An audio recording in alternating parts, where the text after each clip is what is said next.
Governor Gretchen Whitmer says that the state of emergency in Michigan will be sticking around for a while, but not forever.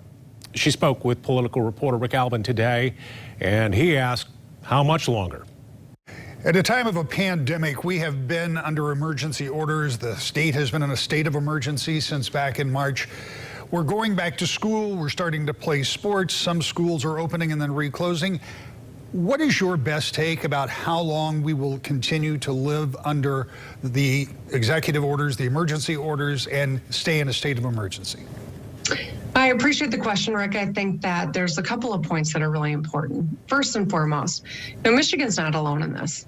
50 states, all 50 states, are in some form of a state of emergency. Our federal government has declared a state of emergency. And so it's not unique the way that we are reacting to this. The backbone of our COVID response has been these executive orders.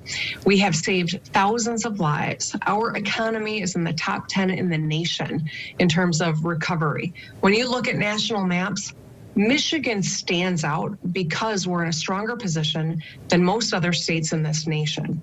And those executive orders are the backbone of this COVID response. And so it's really important that we recognize we have to continue to follow the science and move incrementally.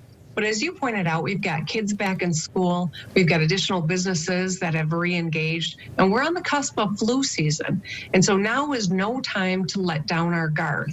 We think that it's a matter of months, but of course, the advancement of vaccines and therapeutics are going to have an impact on how long this goes, but we're feeling much more confident that that is on the horizon, and I think that's something everyone should recognize. This will not last forever. We're probably a matter of months.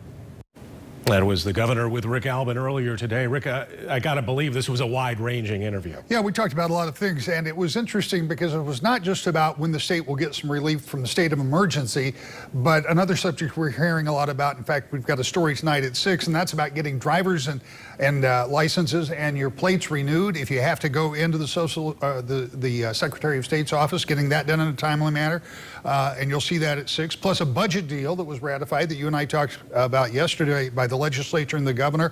And I asked her how that happened when the legislative and executive branch have not been getting along, and there was a lot of financial pressure. We talked about that.